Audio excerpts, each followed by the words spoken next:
Just what is the status of Denver Harris with the team right now? Denver is handling some personal matters, and if he takes care of everything, could have him back this weekend. I got two if I can. Just curious about what Omar Speights brings to this team. Does it free you up to maybe do some things differently, give you more versatility with Harold? And then Jay said yesterday that you're into fishing now. Just curious how much fishing you're doing. Omar, his physicality and his ability to play in space are, a unique combination. Generally, you have a linebacker that is really good in space but lacks some of the physicality in the box. He brings both of those, which is, a trait that is very difficult to find in college football. You either have, what is known sometimes as a box player who's a downhill run stuffer, but sometimes struggles in space. He's got both of those talents. And so it allows us to move him around, expand, let him get out and leave Harold in a consistent location. Because, look, at the end of the day, if I'm on offense, I want to get Harold out of the action and force him to cover down as much as possible. And Omar gives us that flexibility in answering your question, how it helps Harold, stay in a consistent location, and we can do a lot of things with him. As far as fishing goes, when you come to sportsman's paradise, why wouldn't you fish? And so I've gotten a couple of occasions to go out and, down in Port Fourchon, it seems like they just jump in your boat. And who wouldn't want to fish if they just jump in your boat? Absolutely. Hey, Coach, Glenn West right here. Seems like Mason Smith is battling some stuff right now. Can you just talk about what he might be going through and just an injury report maybe in general of how you guys are doing in fall? Yeah, I mean, I think, he's been banged up a little bit. Nothing that, I think we're overly concerned with. There's no structural damage to any joints or, things of that nature. But, look, he's been out for a year, and everything hurts a little bit more after coming back into it. But, we got to be careful with him. But, again, I think Owen Stanley and Mason have a really good relationship in terms of what can I do and what I can't do. He had an ankle sprain, nothing that we were really too concerned with, but we're concerned with everything, right, when you have a player of his caliber. So we're going to be careful with him. Leah Van with The Advocate. Coach Denbrock was telling us how having 8 running backs and your depth at tight end will create this competition between the two positions groups for time on the field. So how does having that depth at running back kind of open things up for you scheme-wise? Well, sometimes you just look at, the fact that we have, the ability to do things tactically a little bit different with 4. Like today, we had a number of different tight ends on the field, and, it allows you to do some things that give you favorable matchups. When you put more than one tight end on the field, it has a tendency to shorten a defensive coordinator's play calls because they become limited in terms of situational substitution. I don't want to get into too far down the road here in terms of where we'll end up, but multiple tight ends give you a lot of opportunities to get matchups, and so we like that. It allows us to play physical as well. And with the depth of running back, I think we all know that, and I think you guys have been out here at times where, we've only had 4 running backs that were actually healthy at one time. So even with the number, the number of 8 sounds, crazy. There's the natural, wear and tear on backs that, we want to keep them healthy. And so where I think that real advantage is that we can keep these guys fresh throughout the entire season. Hey, Brian. Sheldon Mickles at The Advocate. We talked to you about the offensive line on the first day. Obviously, you've had a lot of continuity this year. Can you update us on the backups, how they working in, and what have you seen from them? Yeah, DJ Chesters is doing a really nice job at center. We've gotten a lot of work with him in the second group. We've moved Martinez over to guard. He's doing a nice job for us there. Hurd's playing at the right tackle. Bordelon's playing at the left tackle. I really like, how they're coming along. I think that, that group in itself has done a really nice job as that, second unit and giving us some confidence in the depth. So we'll see how things play out. We're really looking to see, who is the five guys that we have out there right now, which you all know who they are. Can somebody break into that top five? And so these next few days, we'll take a closer look at it and see if, is there somebody that can break into that top five? But that's kind of where it is right now. Yeah, Brian, right here. You have 10 cornerbacks on your roster. You're down 2 right now. How would you look at the cornerback room at this point? Well, we really think, that it's important to develop all of our quarterbacks at all times, right? I mean, I think that that's a given. And sometimes, you go to camp and you start to work on game plan too quickly. I think we've done a really good job with Daniels and Nussmeier and continue to work. And I think Joe's done a really nice job of staying focused on their technical development. And I like where they've gone in terms of that development at the quarterback position.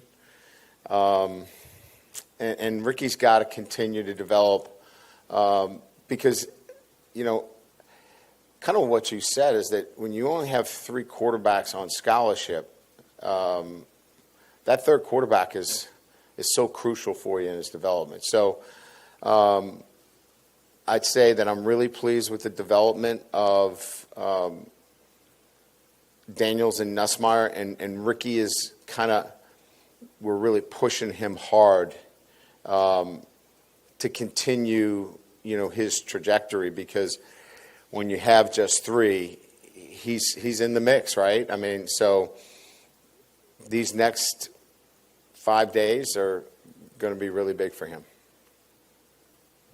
Coach over here, Buddy Sanji, Buddy Sports Talk. First scrimmage of the fall in Tiger Stadium. What are you looking to see? How many plays? And secondly, special teams, how's that coming around? Have you decided on your return guys, or is that still a work in progress?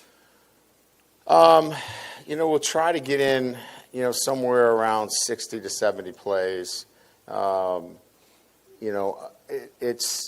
It's generally the biggest scrimmage in terms of live work that we'll get.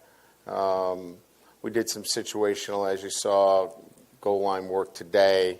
So it will be the time where we get a lot of the starters in there, get as much work as possible.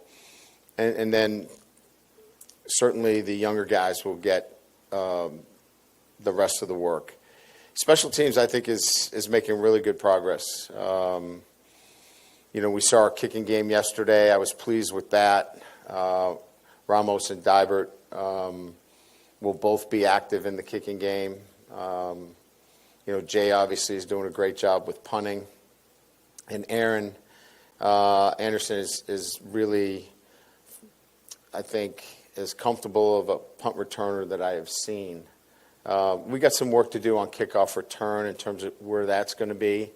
But he's back there too, Aaron, and we'll see where that goes. We're going to spend a little bit more time on that in the next couple of days. Coach, down here, Dylan Sanders, 24/7.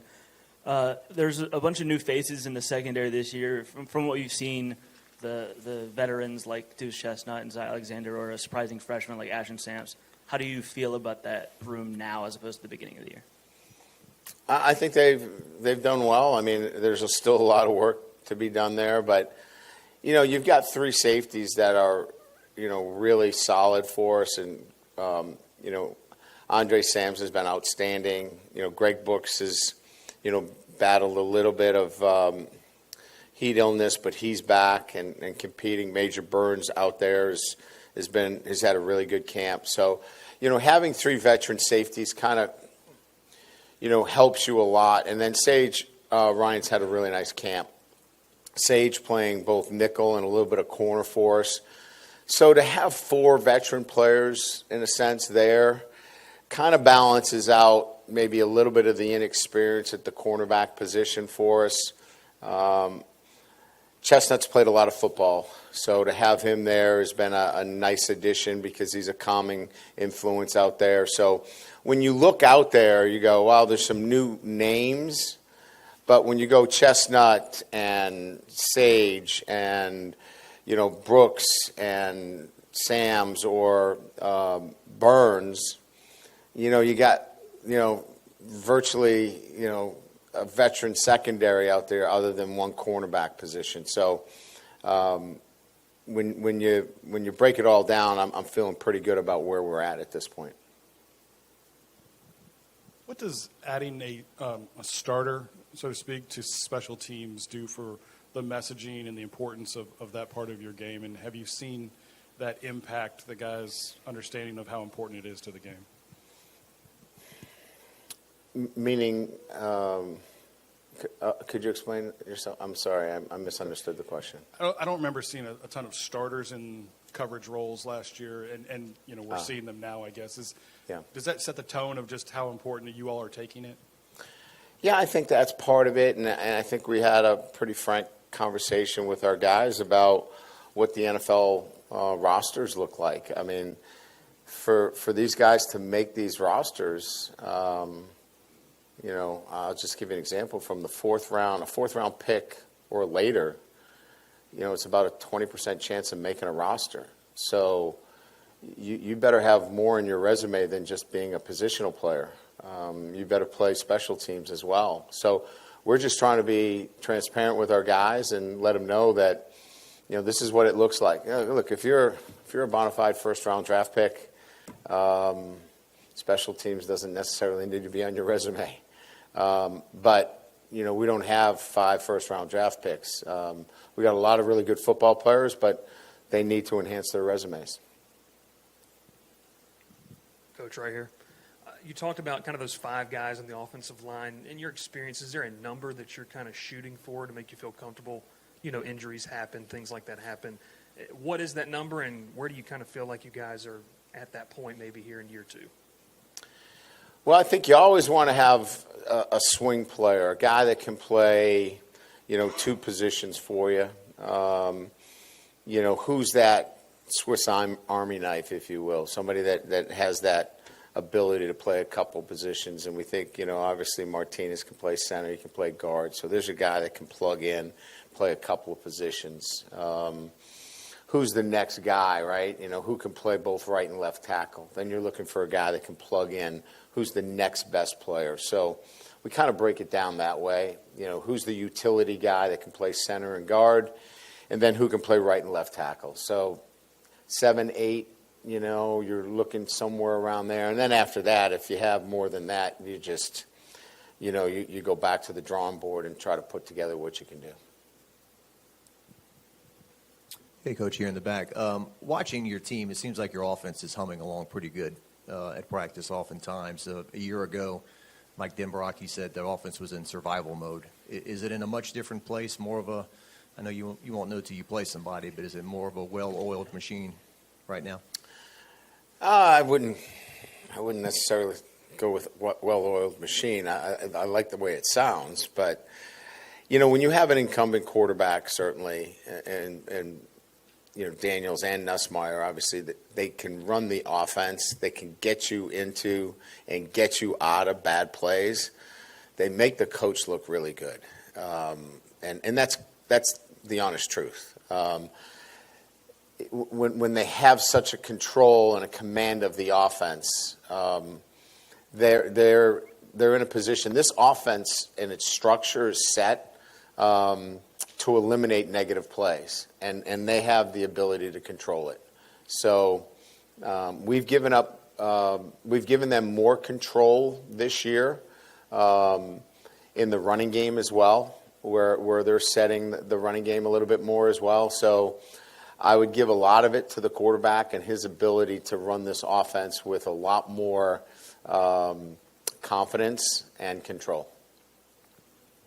Hey, Coach. James Lejeune from Gridiron Football. I know last year, B.J. Ojolari, Alligator, those are the guys on the edge last year. But looking at this year and some of the newer faces, Savion and Quincy and Ovi and guys like that, who are some guys on the edges that you've been pretty impressed with so far during fall camp?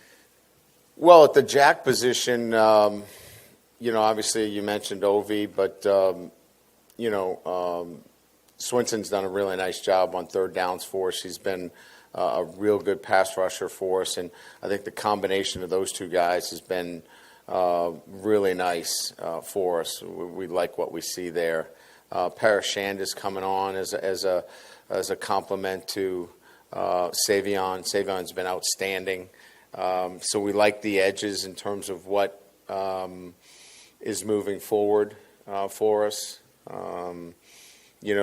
Some of the young players are coming on, Womack, Wiggins, they're making progress. And then we think, we've got some really good depth at the defensive tackle position. So feel pretty good about the progress that's been made there. I think Coach Jancik's done a really nice job. Looking for that group to really have an impactful year. Brian, Malik Neighbors seems like he's playing fantastic right now. What is it that maybe allows him to separate himself as a receiver, and where have you seen him maybe take some improvements in his game? I think it's his mindset. His skill level has always been there. When I talk about his mindset, it's his ability to come out every single day and maintain his emotions. And really focus on, what's important, and that is being at his best during practice and not being distracted by anything. I thought at times he got distracted, quite frankly, and let things on the peripheral get in the way of how he came to practice, and he'd had some ups and downs during his practice. This year so far, very little to no distractions has put him in a position where his practicing has been very consistently at a high level. If he stays at that level and eliminates the distractions that are so easy to pop up today, he's in line to do some real special things. Hey, Coach. I was just sort of curious, is it hard to sort of pick out what your sort of running back depth chart looks like when there's some guys that are still out and the room's still as big as it is? Which depth chart? Running back.